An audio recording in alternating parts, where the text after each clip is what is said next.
Originally, the village green was basically a slum area when we came to this village. I don't remember seeing it, but we arrived and the houses and pubs had been pulled down, and it was rat infested as well, so it was a pretty gruesome area.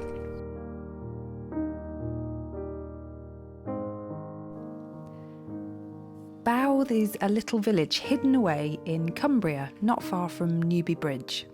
It's a beautiful place, and as you drive into it, you're immediately struck not only by the fields around you, but also by a pub on the corner of the road, and just opposite, a clearly well-loved and cared for village green.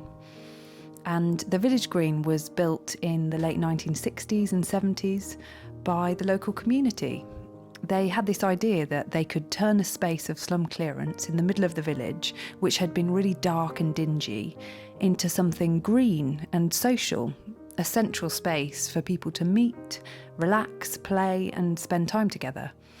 And so they took this idea and, through what must have been an enormous amount of time and effort, raised money and then went on through various working parties to build themselves a village green.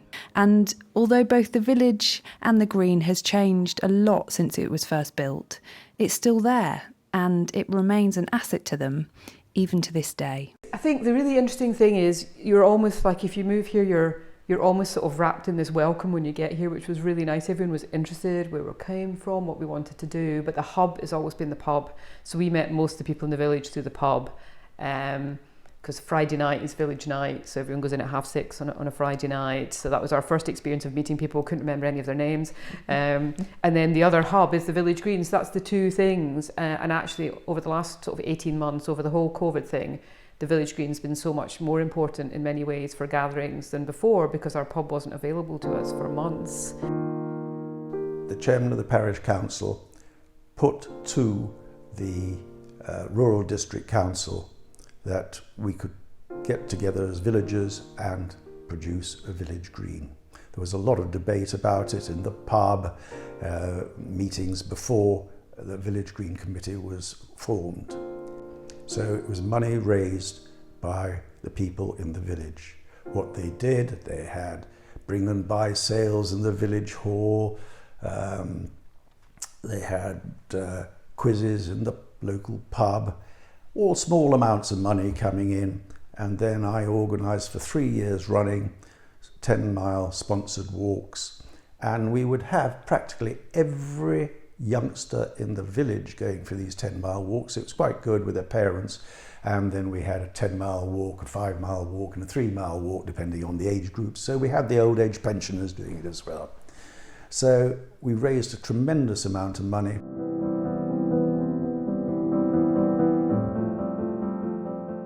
Obviously, Tizzy Fuchs asked Mary Mitchell to make a study and a plan. And obviously it was accepted with the mound because there was a lot of rubble already left on the village green. So that was used for the base of the village green.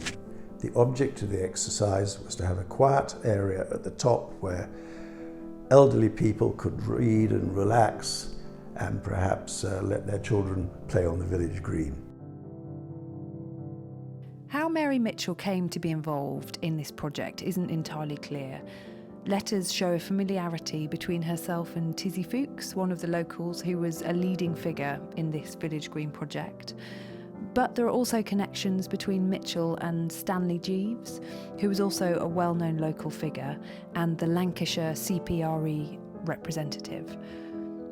Also, there are hints that Derek Lovejoy may have been involved in some way. But however it came about, Mitchell took on this project, which is quite different to the kind of work she would have been doing in Blackburn and Birmingham at the time. And she appeared to do this without charging any fees. And I think this tells us something about both Mitchell and also the unique story of this village green and the many hands that gave freely and generously to get it built. Everything I've learned about how it was built. There was a huge amount of pride in how it was put together, and it was done properly. I think, you know, people would say it was done with proper craftsmanship, and some of the photos you can see the guys working on it. And yeah, I think I'm amazed when I actually understand how much voluntary work went into it. You just tend to think now, don't you, that sort of thing was just put up and paid for almost. You didn't realise it was done by hand, basically, by everyone that lived in the village at the time. So it's a bit humbling, actually, compared to what we do now, yeah. I think this took about a year and a half to actually build it.